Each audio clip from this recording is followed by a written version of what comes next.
ندیم رضا کا سید علی گیلانی کو سلام۔ یہ سلام ان کی تحریک آزادی کے لیے پیش کی گئی بیش بہا قربانیوں کے پر ہے،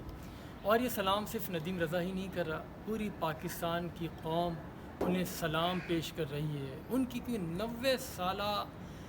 جد و جہد آزادی کی ان کی تحریک ہے، گو کہ ان کی پیدائش ہے 1929 کی، اور جو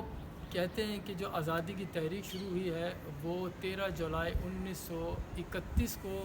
جس سری نگر میں 22 مسلمانوں کو شہید کیا جاتا ہے اذان دینے کی کے جرم میں، ایک کے بعد ایک، اور اس طرح سے 22 شہداء شہید کیے گئے ہیں۔ تو علی گیلانی کی پیدائش اس سے پہلے کی ہے، تو اس طرح میں کہہ سکتا ہوں کہ سید علی گیلانی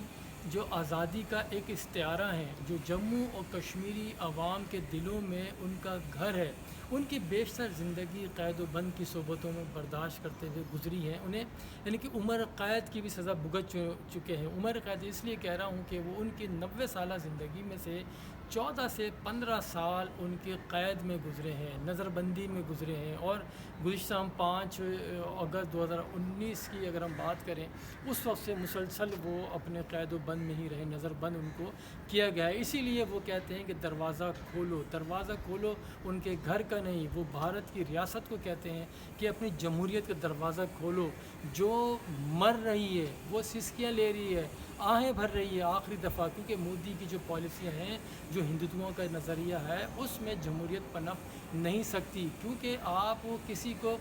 جبر کے ساتھ زیادہ عرصے تک قید نہیں رکھ سکتے۔ آپ کو ایک دن ان کو چھوڑنا پڑے گا، اس سے ان کے سانس کو آپ نہیں روک سکتے۔ یہ وہ علی گیلانی ہے، ان کی خدمات کے اعتراف میں پاکستان حکومت نے سب سے بڑا سول ایوارڈ نشان پاکستان سے ان کو نوازا ہے۔ وہ اسی لیے نوازا گیا ہے کہ ان کا اور کشمیری جموں کشمیر کے عوام اور پاکستان کا دل علی گیلانی کے لیے یکساں دھڑکتا ہے۔ کیوں نہ دھڑکے، کیونکہ انہوں نے بچپن سے لے کے اپنے یہ 90 سال کی زندگی میں صرف اور صرف جد و جہد آزادی کی ہے، آزادی ہی کی انہوں نے کوششیں کی ہیں۔ اور یہ حریت کانفرنس جو ہے، اس میں دیکھیں، اس میں 2 درجن سے زائد تنظیمیں ہیں، اس میں ان کی بھی تنظیم ہے، اس کے بھی سربراہ رہ چکے ہیں، اور یہی وجہ ہے کہ بھارت جو ان سے خوفزدہ ہے 90 سالہ بزرگ سے، جیسے جیسے ان کی زندگی آگے بڑھ رہی ہے، ویسے ویسے ان کے یعنی کہ عزم مزید پختہ ہوتا جا رہا ہے۔ ان کو کیا گرائیں گے 90 سالہ بزرگ کو، یا وہ جوانوں کو کچھ نہیں کر سکتے، تو یہ جو 90 سالہ بزرگ ہیں، انہی کی خدمات ہیں۔ ان کے دیکھیں اسمبلی کے رکن بھی رہ چکے ہیں، استاد بھی رہ چکے ہیں، اور جماعت اسلامی کی کشمیر میں انہوں نے سربراہی قیادت بھی کی ہے۔ تو یہ ان کی جو قربانیاں ہیں، ان کا جو جذبہ ہے، جو آج تک اپنے 90 سال کی عمر ہو گئی لیکن ان کے لرزش نہیں آئی،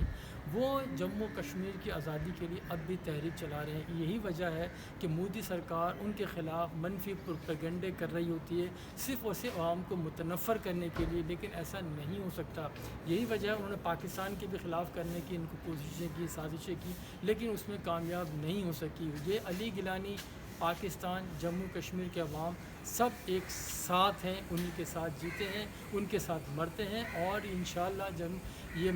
علی گیلانی ہی اپنی زندگی میں کشمیر کو آزاد ہوتا دیکھیں گے۔ خدا حافظ۔